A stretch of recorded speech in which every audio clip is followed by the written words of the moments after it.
Today's episode of Lone Star Lawyers on the Varsity Podcast Network is brought to you by Varsity Search. Varsity Search specializes in helping small law firms in Texas hire lawyers and build great teams. So if you're thinking of making a move or your law firm is looking to hire, check us out. Please go to varsitysearch.com and book a time to visit right into my calendar. Varsity Search, building great teams. Hey everyone, Daniel here with you, and I'm excited for today's episode where we'll have our first Monday Mentor conversation. Remember, each Monday we'll visit with a Texas lawyer with an established practice and ask them to share advice on how you can grow as a lawyer and reach your career goals. In addition to Monday Mentors, we'll be doing our deep dives into legal movies on our Movie Verdicts podcast. My friend and criminal defense attorney Robert Callahan and I will break down this Friday, My Cousin Vinny. So be sure to check that out. And if you have suggestions for legal movies that we should be adding to our list, please email me, daniel@varsitysearch.com. You can also tweet at Daniel Hare or send me a LinkedIn message or connect with me on LinkedIn, and it's Hare, H-A-R-E. So whether you're in the car, on the treadmill, walking the dog, thanks so much for being with us. And now let's kick off this inaugural episode of Lone Star Lawyers.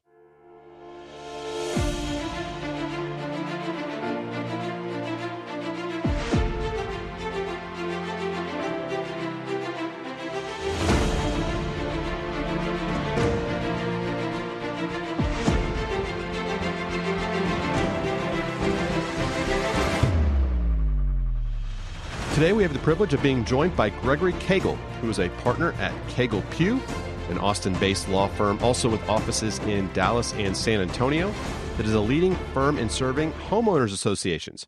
In fact, Gregory literally wrote the book on HOA law in Texas, which is going into its 4th edition later this year. Let's bring him in. Gregory Cagle joins us now, and thank you so much. You are the inaugural guest on Lone Star Lawyers, and so you will have that distinction forever and forevermore. So I appreciate your time. Thank you so much for being here. Hey, you're welcome. Well, and we were just visiting offline here before, but as I'm launching a new thing here with Varsity Search, you are launching a new thing as well. Why don't you tell us what's going on? This is exciting. Yes.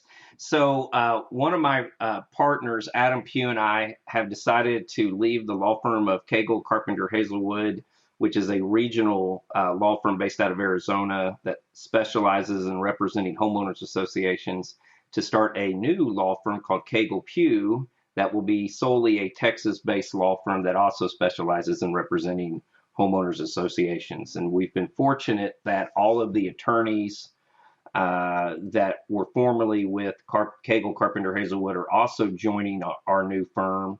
So as of January 1, Cagle Pugh is a multi-city HOA law firm here in Texas with offices in Austin, Dallas, and San Antonio. We have 8 lawyers and a number of other staff members. We're excited about it. Well, yeah, congratulations on that. Man, what a timing here for all this. So, just maybe tell the folks that are listening just how you kind of got into HOA law, and as you've developed that practice and specialty. I'm sure it didn't start that way. So how did you get into that? Well, it's interesting, and it's always a great question to ask any HOA lawyer. And we always commonly, when we get together, it's always sort of a good thing to ask any other HOA lawyer, because nobody ever went to law school to be an HOA lawyer. Ever. You didn't take the class? No, there is no class. And, you hadn't built the class yet. Yeah, that's right. And I think, the HOAs is probably, a 5-minute explanation during your first year property class. And I remember, I went to Baylor Law School, and I took property from Professor Wilson, and we talked about restrictive covenants in sort of a general sense, but not in any in-depth way or what role HOAs play in the real estate development sort of industry. And so, when I got out of law school, I started doing business and real estate litigation for a local boutique firm in Austin, Texas.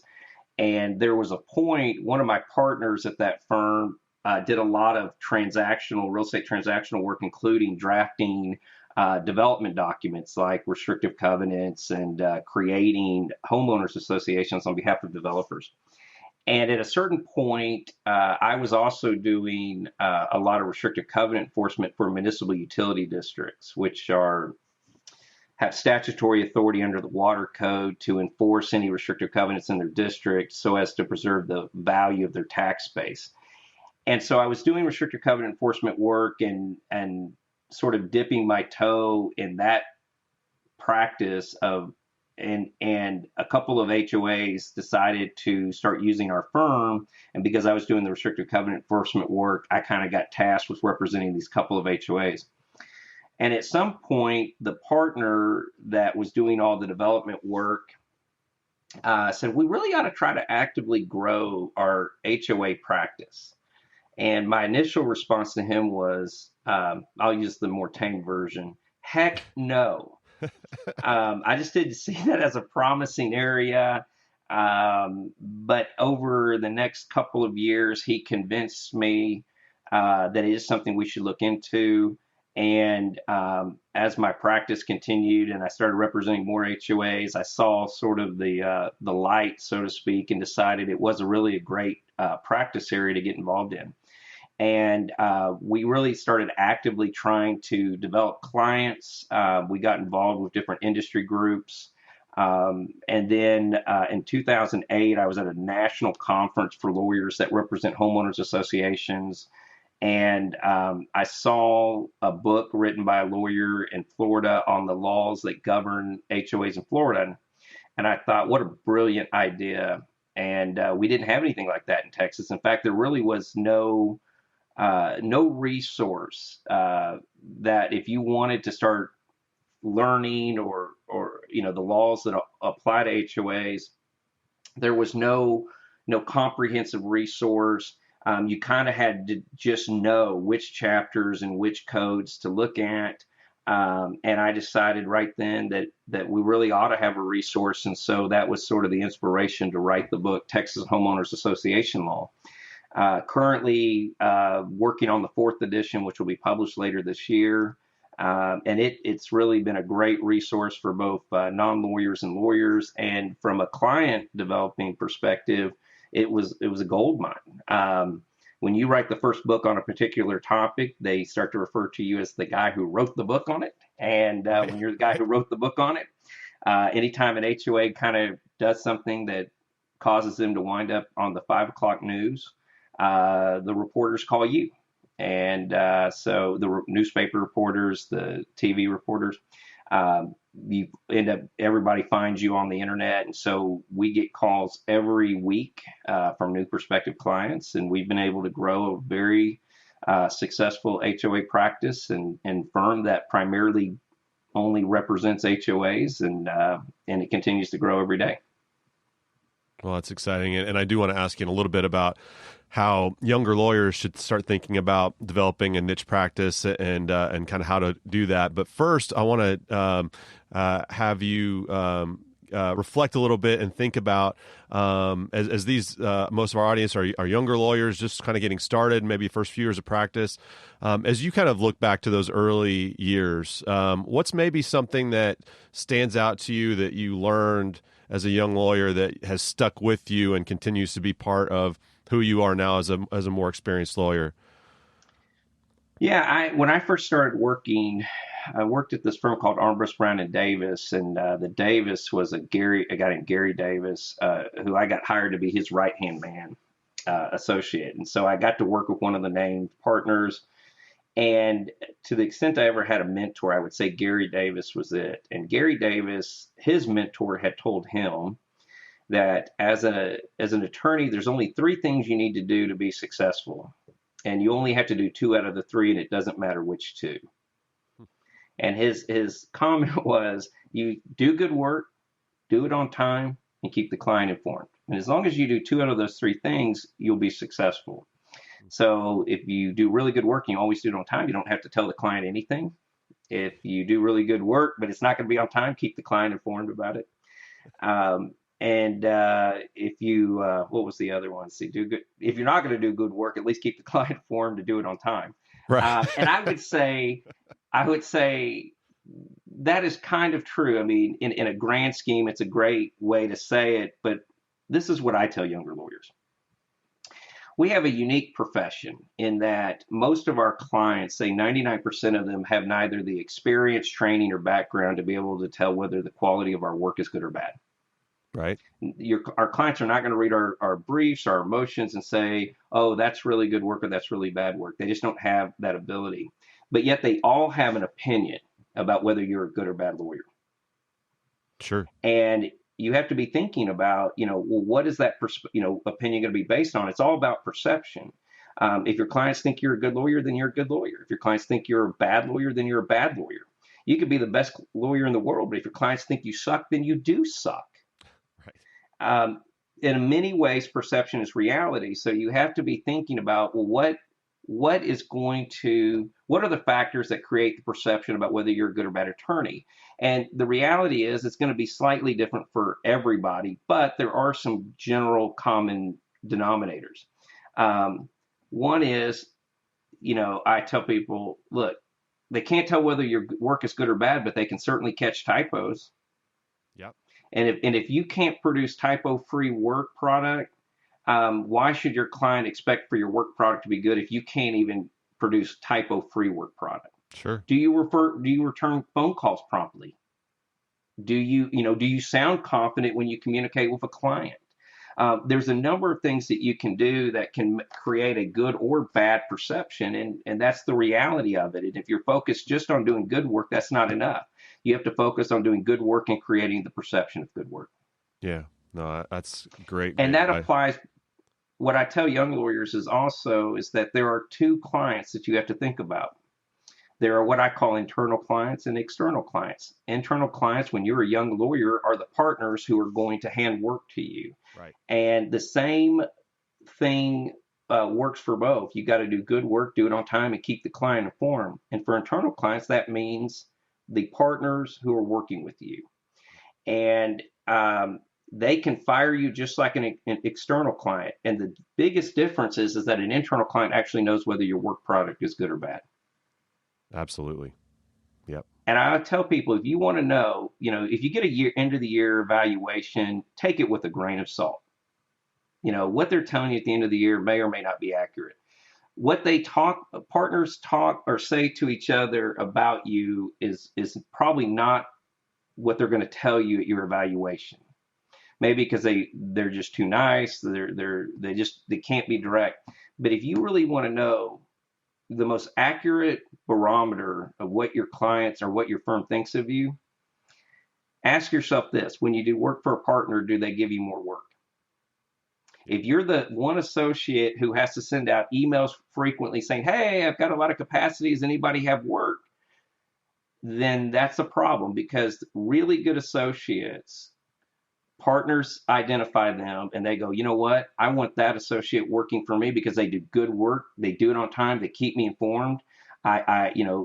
Because I have to rely upon that associate to get me stuff within my deadline so that I can produce it to the external client on time. Right. Good work product.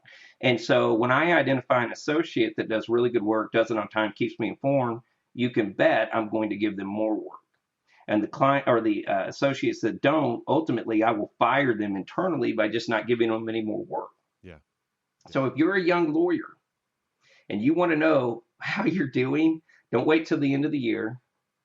All you really have to do is ask yourself, are you having to tell partners you can't take on a project because you've got no capacity because everybody else is filling you up? Mm-hmm.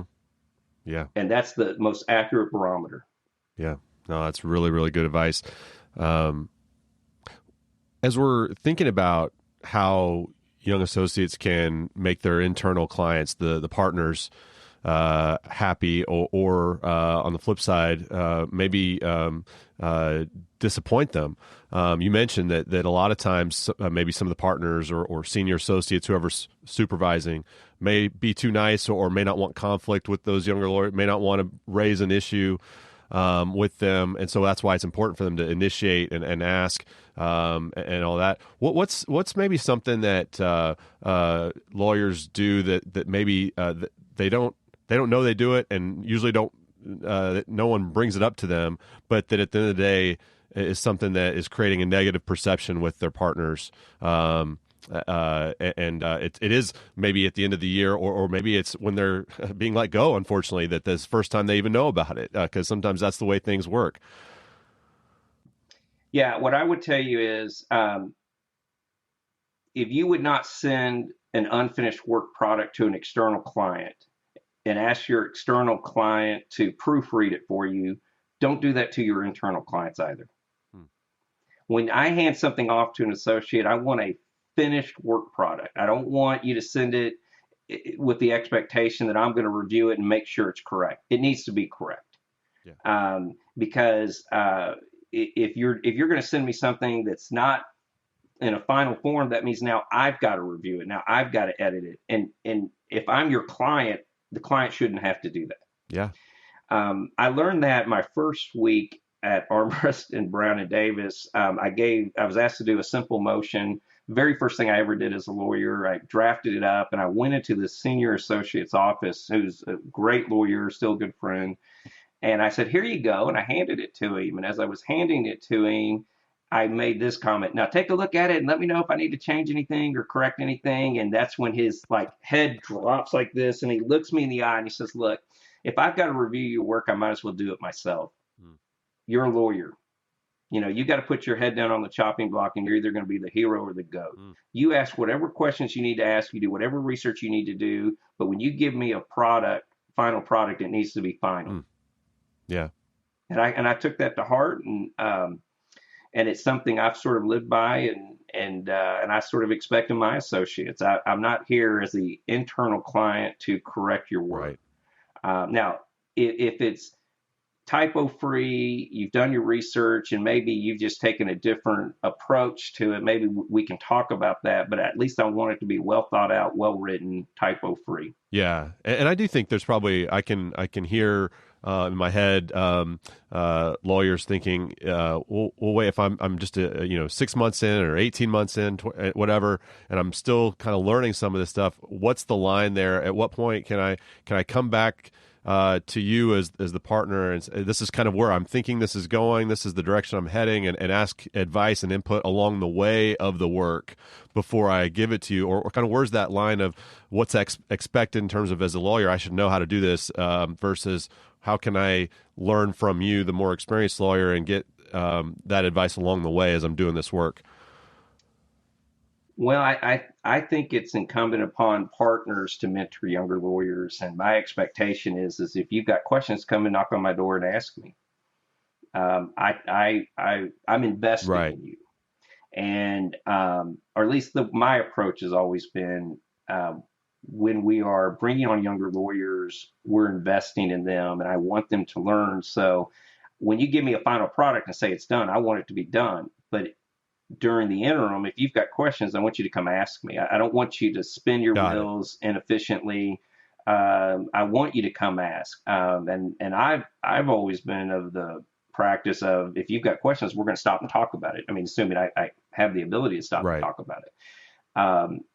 But my other expectation is that you're going to continue to evolve and learn. If I have to hold your hand on every single part of it every day forever, I mean, I need you to evolve and to start thinking, of all these issues at some point. But I'm usually not too hard on that. The fact that you're asking questions is better than just making assumptions and turning in bad work product. I'd rather you ask questions than not. Yeah, good.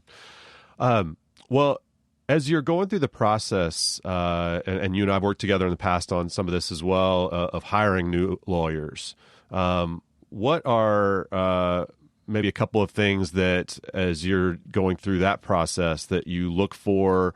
Obviously, hiring for the specific practice that you have, that maybe not a lot of people come with that. So there may not be a specific technical thing that you're needing, but what are some things that you're wanting to see in a resume, in a cover letter, in documents that are important to you as you're hiring a new associate? So, with our practice, it's rare. There just aren't that many HOA lawyers out there with experience. And when you're in a niche practice like this, You either have to steal them from a competitor, or if you're going to groom somebody from the very beginning, you just can't look for a lot of HOA experience. So you look for skill sets. And it really kind of depends on what you're looking for. I mean, we do, on behalf of HOAs, we'll do a lot of collections work. Mm-hmm. So I might look for either past collections work, foreclosure experience, bankruptcy. If you've got some bankruptcy experience, that might be helpful. We serve as general counsel, and that includes, advising them on corporate regulatory compliance. It includes writing legal opinions, interpreting their documents. So if you've got a lot of writing experience, that might be helpful. We draft contracts or revise contracts between HOAs and vendors. So there's a transactional aspect to it that we'll look to as well. There's not a complex litigation aspect. I mean, every now and then, but in most cases, restrictive covenant enforcement, judicial foreclosures is pretty simple litigation. But we do also get involved in fair housing issues because HOAs are subject to the fair housing statutes, and so those can get very complex.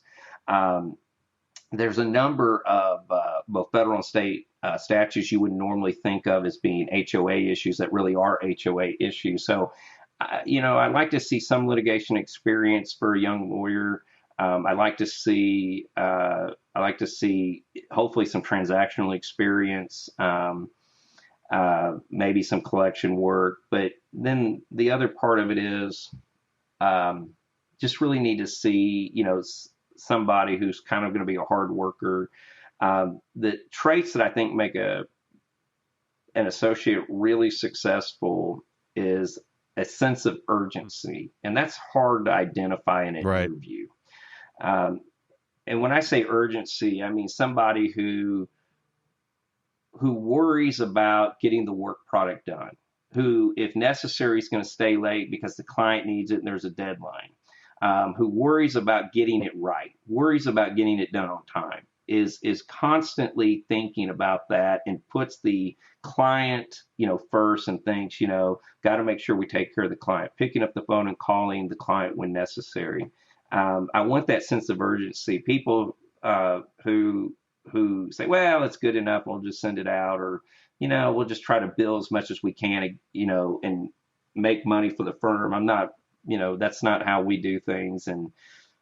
And so I really just want people who have a sense of urgency, who care. I mean, that's probably the biggest criteria, who care about doing a good job, care about doing good work, care about taking care of the client. And if you take care of the client, over the long haul, you're going to make more money than trying to make a lot of money off of one particular matter. So it's a sense of urgency and a sense of caring. Very hard to interview. And I'll be honest with you. I've got a great person who's I've worked with for over 20 years now. She started off as my legal secretary and kind of has evolved with me as I've evolved as an attorney, and she now manages all of our offices. And she says I'm terrible at interviewing people, and that I'm terrible at hiring associates, and that I've got kind of a hit or miss track record.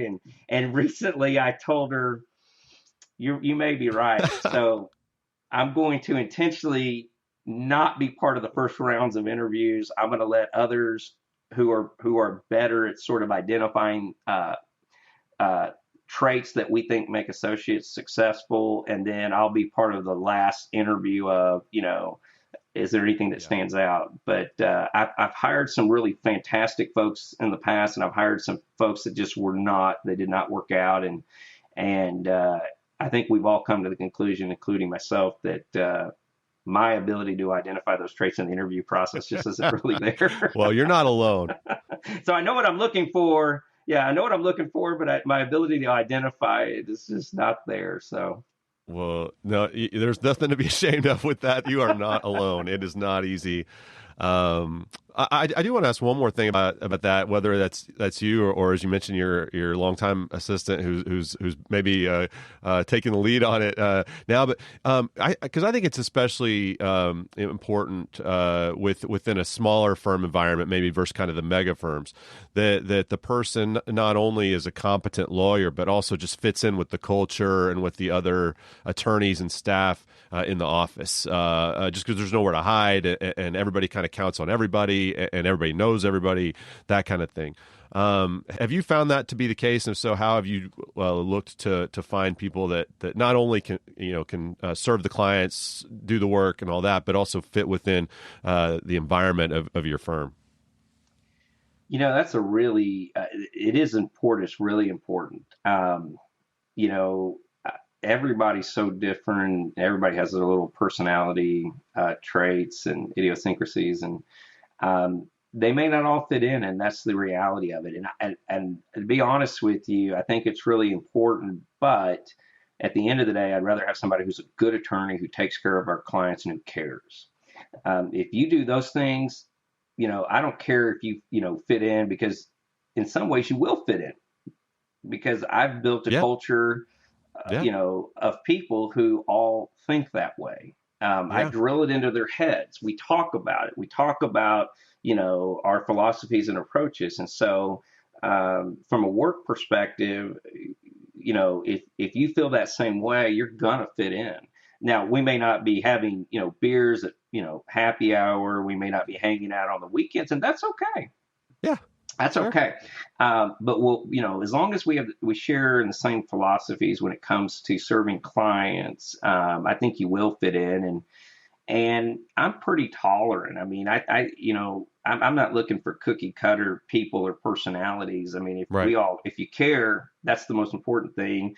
If you're a little different, dance or march to the beat of a different drum, that's okay. I like sort of the variety of stuff, and I think we learn from different people. So Yeah. I don't really care as much about what your hobbies are, interests, what your, political or religious views are.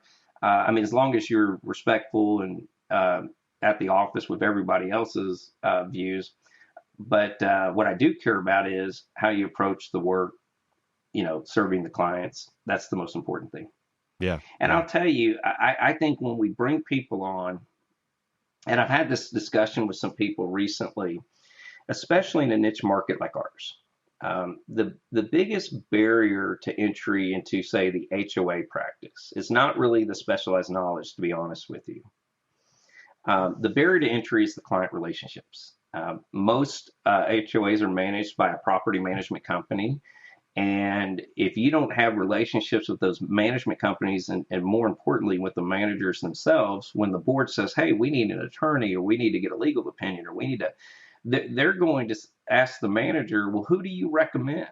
And you want to be the one or two or three of the firms that they say, these are the firms we work with. This is who you want to call. Right. And so to organically grow an HOA practice is extremely difficult. And it's a lesson that I've been learning over the last 15 plus years. And so if you really want to get into the HOA practice, the most important thing you can do, or probably the best thing you can do, is go join a firm that does HOA law. Right. Because then you don't have to develop a relationship with a property manager. I'm going to do that. I'm going to hand off that client to you and let you serve them. And if you serve them and you do all the things that you need to do to build that relationship, at some point you could leave. And if you're the lawyer that they've been working with for years and years and years, they're going to go with you because you're their lawyer. Yeah. So what I've told people is, when we bring in associates, we groom them, we teach them the HOA law practice, we vest them with some credibility, we introduce them to managers, we help them develop those relationships with managers. We're doing one of two things. We're either grooming them to be our next partner, or we're grooming them to be our next business competitor. Yeah. And that's the reality. And Yeah. so, from an associate's perspective, I want you to invest. I want you to learn. I want you to evolve. I want you to grow. And from a partner side, we want to identify talented lawyers. And when we identify talented lawyers, our job is to do everything we can to retain them. Because if we want to retain clients, and we do, part of retaining clients is making sure we groom younger lawyers to be good lawyers to serve them, and then we retain those lawyers. Yeah. The reality is we have so many HOA clients, I can't possibly be their attorney for all of it. Sure. I have to entrust younger lawyers to serve my clients. And I want to make sure, if I'm going to do that, I've got to retain those lawyers on the long term. So part of our job is to identify talented lawyers and do everything we can to keep them. But the opposite is true. Part of our job is to identify lawyers that aren't going to work out and to let them go. Yeah. Yeah, absolutely. Well, as we're starting to wind down here, one thing I did want to ask you about is that I hear as I talk to younger lawyers is sort of the I don't know if concern's the right word, but just awareness of where the legal practice in general is going when you look at the technology that's available, the different types of legal services that are being offered by lawyers and non-lawyers alike across the country and the world as well. I'm just wondering if you've got thoughts on that and advice about how the new lawyers of today can be looking ahead to how can they make sure they are staying ahead of the curve and can have a long career in this practice, in this industry. That's a really great question. Daniel, I don't even think you know this. I did a startup. I started a software company back in 2013, 2014 to do, I call it a legal compliance software for HOAs. Yeah. Because there's a pretty substantial percentage of HOAs that don't have management companies, that are just self-managed by volunteer homeowners, and they never comply with the law because they don't know the law. Right. And I wanted to create a software that would allow HOAs to sort of run themselves in compliance with the law without having to hire a lawyer or a property manager or to even know the law. And it's similar to the TurboTax model where, answer simple, straightforward questions, and it would generate out various documents, tell you step by step what to do based on your answers to questions. And we started it, and I think it launched in 2015. So the whole concept of the changing practice of the law and allowing people to use technology for like self-help legal services. And we're seeing it with a number of different services. LegalZoom was one for a long time. There's several others that will allow you to bypass the typical process of hiring a lawyer, create your own wills, create your own estate plans, all those various things. I think that's going to continue to grow. I think the cost of legal services, which has historically been high, is forcing people who just don't have the money to look for alternatives. And I think there are going to be alternatives out there in the form of technology. And if you're going to compete against technology, you're going to have to lower your fees or come up with alternative fee arrangements to address that. There's tons and tons and tons of articles, people who really pontificate on these kind of things about what's the effect of technology, what's the effect of the growing number of lawyers that are entering our profession, the different fee arrangements, and it's just sort of an evolving issue that I don't quite know the answer, and I don't certainly am not really in a place to be able to tell you what young lawyers should be doing other than they should be watching. Yeah. They should be thinking about it. I think the way we practice, the way we charge clients for our services is going to continue to evolve, and somebody's going to disrupt it. Yeah. And it may not be a one entity or one software, but I think it's going to continue to evolve, especially on the transactional side. Generating documents is not, it's not rocket science, and that can be done. I mean, if enough work is put into it and you give people enough options, they can pick, well, it's this type of project or it's this type of issue, and work through it. And I could see transactional side being disrupted sooner than the litigation side, but I think you're going to see even litigation. I don't think any of us are safe. Yeah.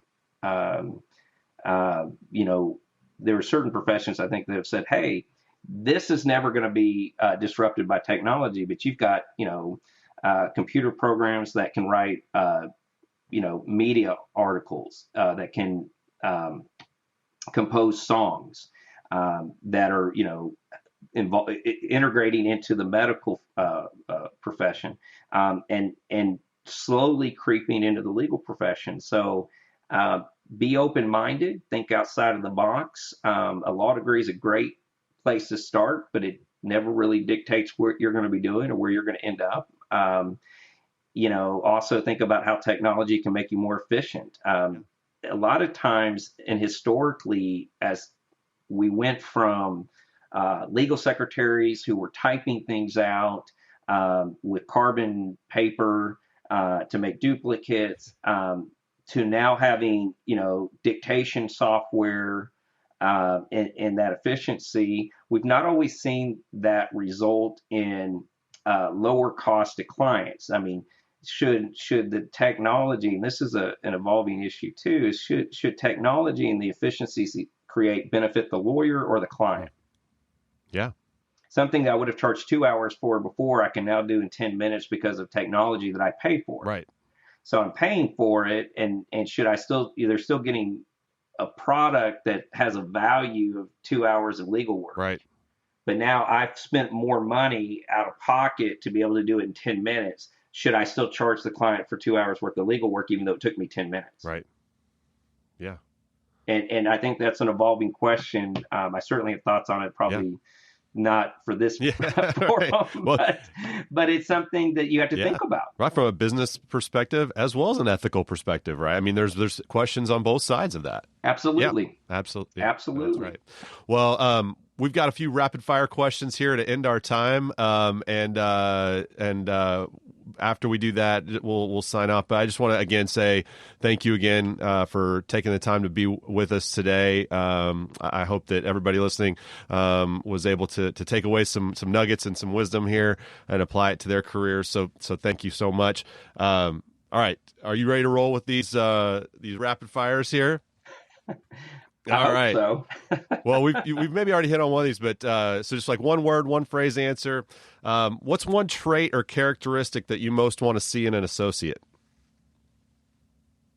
Urgency. There you go. Most helpful habit, app, or tool that has been a key for your success? Wow.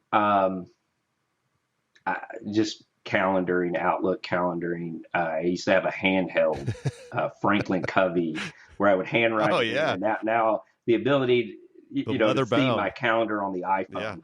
Yeah. Oh, yeah. I did. In fact, I found it in my desk the other day. I've probably owned it for 20 years. I haven't used it in a long time, but yeah, just the technology. I'd say the ability to communicate on from anywhere, and the ability to have a calendar that is continuously updated from the convenience of my pocket.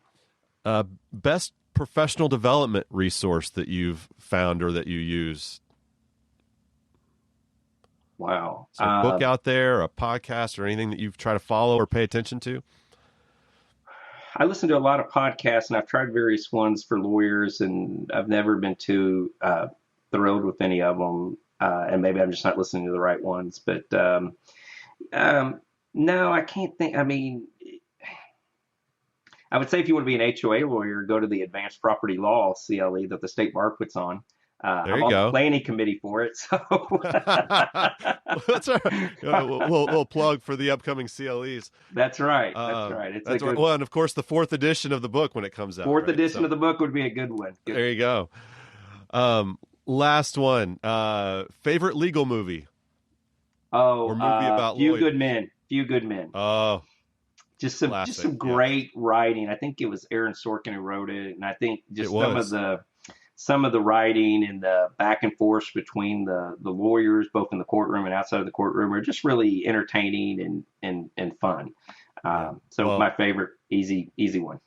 That's a great one. And I ask for selfish reasons because we're going to be doing some deep dives into some legal movies on this show for some fun. And we want to make sure that we have the gamut covered. And A Few Good Men, of course, is on the list. So good to have that reinforcement that's one we got to get on there soon. So, well, Gregory, thank you again so much for being part of the show. Appreciate it. And wish you well in the new venture, new firm as you branch out. Likewise, Daniel. Likewise, I hope the Varsity Search enterprise takes off for you, and happy to come back anytime. All right, my thanks again to Gregory Cagle for bravely becoming the first guest on Lone Star Lawyers. I think he did great. If you enjoyed the show, would you consider doing 2 things for me? Number 1, would you subscribe so you don't miss the next episode? And then number 2, please tell your friends and colleagues in the Texas legal community so we can serve as many of you as possible.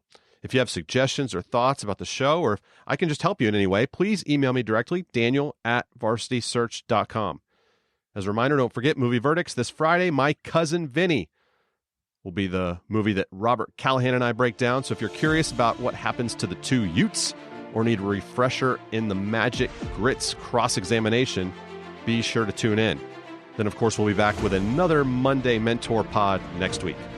Thanks again so much to each of you for listening to Lone Star Lawyers. I'm Daniel Hare with Varsity Search. We will talk to you next time.